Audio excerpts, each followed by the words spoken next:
सोलन विधानसभा क्षेत्र से मैं यही कहना चाहूँगा कि वो हमेशा विकास को वोट देते रहें। महिलाओं को सम्मान निधि मिलेगी, हमारे युवाओं के लिए अपना सरकार का ऋण होगा जो बिना ब्याज के उनको दिया जाएगा। आउटसोर्स कर्मचारियों के लिए भी हमारी नीति होगी और कृषकों और बागवानों के लिए जो सब्सिडी कम की है वो बहाल कर दी जाएगी। पिछले साल नगर निगम चुनावों से पहले कांग्रेस ने कहा था कि कूड़े और पानी के बिल मुफ्त कर दिए जाएंगे, परंतु क्या कारण है कि वो आज तक मुफ्त नहीं है और लोगों के भारी भरकम बिल आ रहे हैं। पूरा उनका इतिहास सामने आ चुका है। उन्होंने कहा था 15 लाख रुपए देंगे, एकदम झूठ निकला। उन्होंने कहा था 2 करोड़ नौकरियां मिलेगी, एकदम झूठ निकला। राजीव जी थे जिन्होंने आपके बीच में अपना पंचायती राज लाया। उन्होंने 21 से 18 वर्ष की आयु तक आपको वोटिंग दी, क्योंकि ये जनता के हित में, इसलिए सरकार ने इसको जानबूझकर पीछे किया है। प्रियंका जी ने बात कही है, बहुत सही कही है कि वो कर दी जाएगी बहाल। ओल्ड पेंशन स्कीम उसी फंड से बहाल होगी और इसमें कोई दो राय नहीं कि जब छत्तीसगढ़ में चल पड़ी है और राजस्थान में भी चल पड़ी तो हिमाचल में भी ये स्कीम बड़ी बखूबी चलेगी। ये हमारा वादा भी है। आपने 2017 में रेस्ट हाउस से चंबाघाट तक एक पथ का शिलान्यास किया था, पर क्या कारण है कि 5 साल हो गए हैं और वो आज तक कंप्लीट नहीं हुआ है। ठीक कहा आपने। हमने 10 गारंटी दी है जिसमें बताया है कि हम किस प्रकार से ओल्ड पेंशन स्कीम देंगे। हमारी सरकार बदल गई। सरकार बदलने से क्या हुआ कि वो आधे में ही रह गया और जब हमारी सरकार वापस आएगी मैं सबसे पहले उस पद को पूरा करूँगा। हमारा विकास का मुद्दा है। हम चाहते हैं कि जो विकास है वो सचमुच में हो और ज़मीन पर हो, वो सिर्फ घोषणाओं में ना हो। कि स्कूल देखिए तो वहाँ पूरे टीचर्स नहीं, अगर स्वास्थ्य केंद्र देखेंगे तो उनमें पूरे कर्मी नहीं। इसी प्रकार से बहुत सी और जगहों में मैंने देखा है कि शासन और प्रशासन अपने काम में सफलता से काम नहीं कर रहे हैं। डीजल और पेट्रोल के दाम बहुत आसमान छू, महंगाई के बीच में बेरोज़गारी का आलम है और शासन प्रशासन आप देख ही रहे हैं कि किसी भी प्रकार की व्यवस्था नज़र नहीं आती। नमस्कार, मैं शिवंशा सिंह और आप देख रहे हैं ऑनलाइन पब्लिक रिपोर्टर। हिमाचल में चुनाव की रणभेरी बज चुकी है। ऐसे में सोलन में ससुर और दामाद की जोड़ी ने चुनावी माहौल को खूब गर्म करके रखा हुआ है।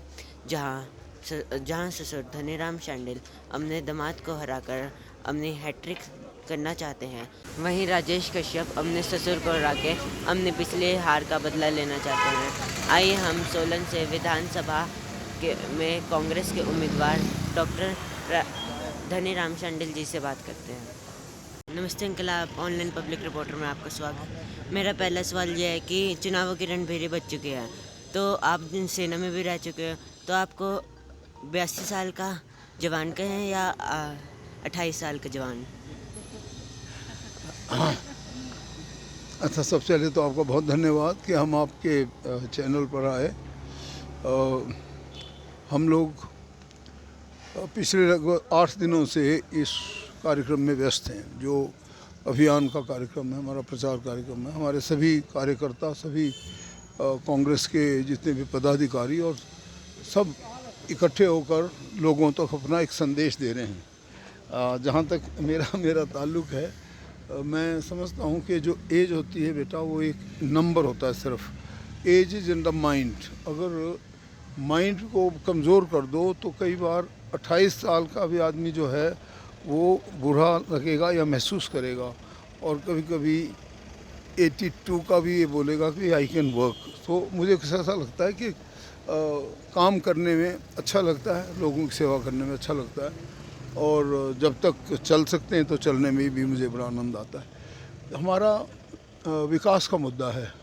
हम चाहते हैं कि जो विकास है वो सचमुच में हो और ज़मीन पर हो, वो सिर्फ घोषणाओं में ना हो, वो सिर्फ बड़े बड़े होर्डिंग लगाकर या लोगों को बरगलाकर ना हो, बल्कि कन्विंसिंग हो और सचमुच में वास्तव में विकास हो। इसलिए हमने इसकी पुस्तिकाएं भी बनाई हैं और आज लगभग कुछ एक क्षेत्रों में चली भी गई हैं। अगले क्षेत्रों में कल तक जाएंगी, उससे बाद सब जगह को बता दिया जाएगा कि हमने कैसे विकास किया है इस पूरे क्षेत्र का, खासकर अपने निर्वाचन क्षेत्र का। हिमाचल में एक बार भाजपा और एक बार कांग्रेस सरकार बनती है, तो क्या आप और कांग्रेस और कॉन्फिडेंट तो नहीं? अभी इस वक्त कांग्रेस की ही सरकार बनना निश्चित है। उसके कुछ एक कारण हैं। कारण सबसे बड़ा ये है कि इनकी डबल इंजन की सरकार होने के बावजूद भी इनका यहाँ पे ज़मीन पर देखा जा सकता है तो कार्य प्रणाली ऑलमोस्ट नगण्य बताती है। अभी सड़कों की हालत आप देखिए, आज ही मुझे 2 परिवार वहाँ के कह रहे थे कि हमारे घर में इतना धूल चली जाती है अंदर जैसे मानो सीमेंट का गोदाम हो, और मैंने देखा सच में ये हालत है, क्योंकि गड्ढे इतने ज़्यादा हैं कि धूल किकअप होती है और उनके घरों में जाती है। सो यही आलम इनका लगभग और सब जगह में है कि स्कूल देखिए तो वहाँ पूरे टीचर्स नहीं, अगर स्वास्थ्य केंद्र देखेंगे तो उनमें पूरे कर्मी नहीं। इसी प्रकार से बहुत सी और जगहों में मैंने देखा है कि शासन और प्रशासन अपने काम में सफलता से काम नहीं कर रहे हैं। इसलिए लोगों की आप देख रहे हैं महंगाई का कहाँ पे हो, जो तकरीबन 50 रुपए में तेल मिलता था या उससे भी कम, वो आजकल 200 से ऊपर है। गैस का सिलेंडर आप जानते हैं कहाँ पहुँच गया है, और जो 400 में होता तो आज लगभग 1200 का हो गया है। इसी प्रकार से डीजल और पेट्रोल के दाम बहुत आसमान छू महंगाई के बीच में बेरोज़गारी का आलम है, और शासन प्रशासन आप देख ही रहे हैं ये किसी भी प्रकार की व्यवस्था नज़र नहीं आती। इसलिए कर्मचारियों का बहुत बड़ा आक्रोश है, वो बागवानों का, किसानों का बहुत बड़ा आक्रोश है, उनकी समस्याएं भी हैं। और सचमुच में मैं तो स्वयं मैनिफेस्टो कमेटी का अध्यक्ष हूँ, और मेरे साथ 3-4 और भी माननीय विधायक के काम कर रहे हैं। अगले तीन दिनों में आपके सामने हमारा पूरा मैनिफेस्टो आ जाएगा। हमने 10 गारंटी दी है जिसमें बताया है कि हम किस प्रकार से ओल्ड पेंशन स्कीम देंगे कर्मचारियों के, जिन्होंने 40-45 जीवन का जो मेन का पार्ट होता है लाइफ का वो दिया है सेवा के लिए, उनको पेंशन बहाल होगी। और जो उनकी जितनी भी और समस्याएं हैं, चाहे ओल्ड डीए की या दूसरी, वो भी सॉर्ट आउट होंगी।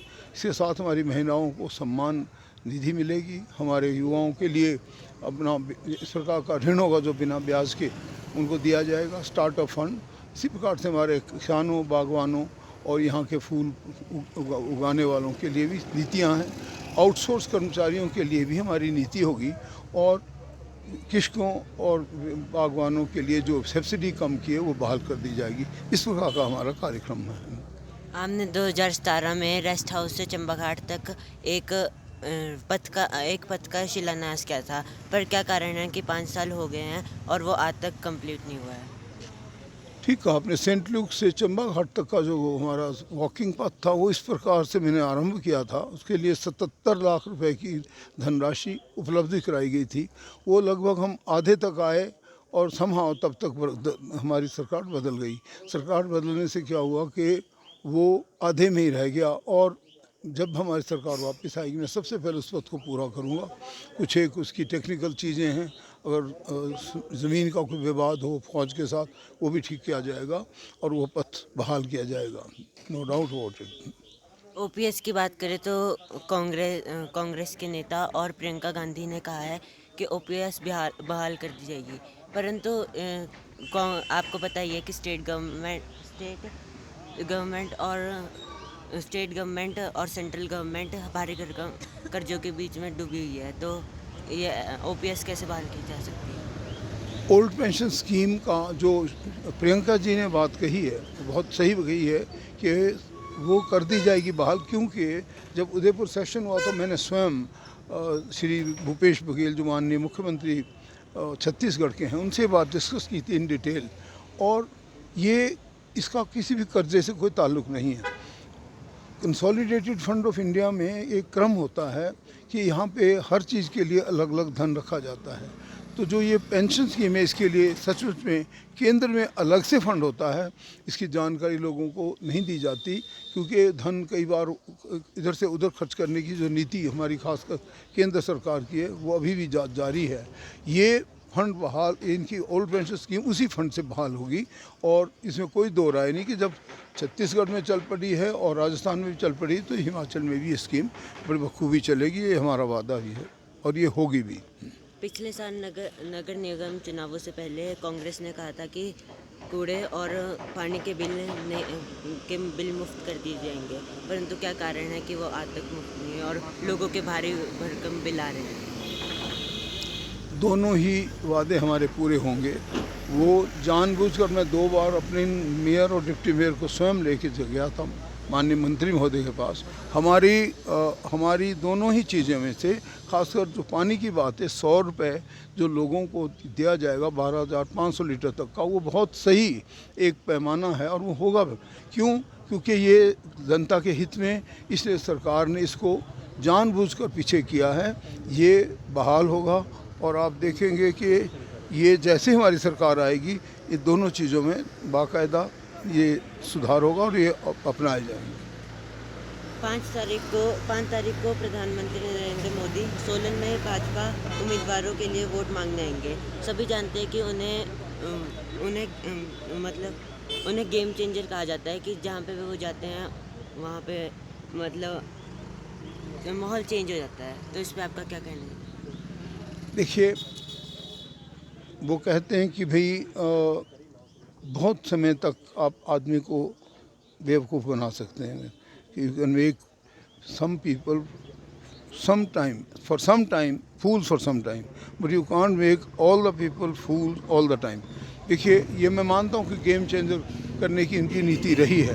उनके पास वाक शक्ति है, उनके पास झूठ बोलने की शक्ति है, उनके पास एक प्रकार से लोगों को लुभाने की शक्ति है। परंतु सच में मैं बताऊं कि अभी लोग जान चुके हैं, उनकी पुरानी पूरा उनका इतिहास सामने आ चुका है।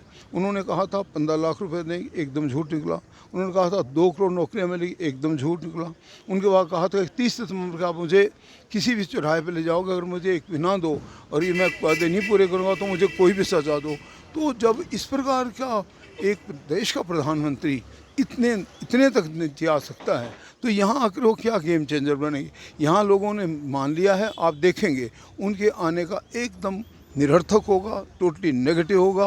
उनके आने का कोई भी सार्थक परिणाम नहीं होगा, क्योंकि लोगों ने मन बना लिया है कि इस बार कांग्रेस को वोट देना। क्यों? कांग्रेस ने ही देश का विकास किया है, उन्होंने कोई झूठ नहीं बोला। हमारे किसी प्रधानमंत्री को नहीं ज़रूरत पड़ी कि वो किसी स्टेट में 4-4, 5-5 बार जाए। एक बार जब जवाहरलाल नेहरू पहली बार आए थे, मैं भी 4th क्लास में था, मैंने उन्हें स्वयं सुना था और वो एक महान नेता थे। और मुझे अभी तक याद है किस किस प्रकार की उनकी वाणी थी। और उन दिनों जबकि कोई भी IT नहीं थी, कोई फ़ोन नहीं था, तब भी 1 लाख से ज़्यादा लोग आए थे। अर्ली 50 की बात मैं कर रहा हूँ। और वो महान नेता, उसके बाद इंदिरा जी थे, जिनके मैं समझता हूँ ओजस्वीपूर्ण भाषण से मैं 3 दिसंबर 1971 जब मैं लड़ाई के मैदान में खुद था, डेजर्ट में, लोंगेवाला में, हम लोगों को इतनी ज़बरदस्त भाषण देकर उन्होंने प्रेरित किया था कि हम सारे जवानों ने जाकर दुश्मन के दांत खट्टे किए। हमारी ईस्टर्न कोस्ट में बांग्लादेश बना, 93,000 सैनिक को जो है घुटने टेके मजबूर किया। वो थे प्रधानमंत्री, वो थे ओजस्वी प्रधानमंत्री, वो थे इलस्ट्रियस प्राइम मिनिस्टर्स। इसी प्रकार से हमारे राजीव जी थे, जिन्होंने आपके बीच में अपना पंचायती राज लाया। उन्होंने 21 से 18 वर्ष की आयु तक का आपको वोटिंग दी, और उन्होंने ही आपको IT, जिससे हम ये बात आपसे कर रहे हैं, उसका आरंभ किया। तो ये थे रियली में गेम चेंजर, जिन्होंने सच में इतिहास बदला है। मोदी जी सिर्फ एक प्रकार से लोगों को लुभाने का काम करते हैं। मैं उनके बड़े विनम्रता से, बड़े आदर से उनको बोलता हूँ, इसे उन्हें बदलना चाहिए, क्योंकि लोग जान चुके हैं कि उनका यहाँ पे जादू चलने वाला नहीं है। सोलन विधानसभा वोटर से आप क्या कहना चाहोगे? सोलन विधानसभा से मैं यही कहना चाहूँगा कि वो हमेशा विकास को वोट देते रहें। राजा वीरभद्र सिंह का जो विकास का मॉडल है, जो डॉक्टर YS परमार की बनाया गया नक्शा था, जिसमें स्वयं उन्होंने विकास के रंग भरे हैं, जिस प्रकार से उन्होंने जब मैं उनका मंत्री था, मैंने भी 463 करोड़ रुपए की योजनाएं उनके सामने लाई, लोगों को दी, और आज भी सामने देख सकते हैं। उन्हीं का छोटा मोटा जो लोकार्पण किया वो माननीय मुख्यमंत्री हिमाचल प्रदेश ने किया है। अपना उन्होंने एक भी ईंट नहीं लगाई है, इसको मैं दावे से कह सकता हूँ। ये देख भी सकते हैं, ये रिकॉर्ड पर भी है। तो मेरा संदेश यही है कि विकास को वोट दें, और बड़े खुश और बड़े जिस प्रकार से एक लोकतंत्र का उत्सव मनाया जाता है, उस प्रकार से आएँ 12 नवंबर को, और वोट दें तो कांग्रेस को दें, और BJP को वोट ना देकर उनको आउट करें, और कांग्रेस की सरकार बनाकर एक अच्छी सरकार बनाएं, ताकि युवाओं का फ्यूचर सुरक्षित हो, उनके लिए अच्छी योजनाएं मिले, हमारी महिला वर्ग का सम्मान हो, हमारे कृषकों और बागवानों के लिए सुविधाएं मिले, और एक कांग्रेस की एक अच्छी सरकार हमारे प्रदेश में बने।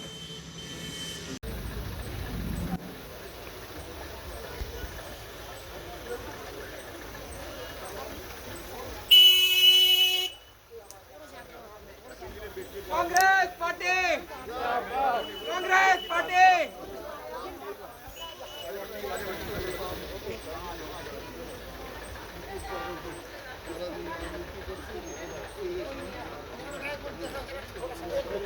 लेके जाएगा ना बेटा आगे हो जा चल आ जाओ आड़ दो चलो आओ बैठो गाड़ी में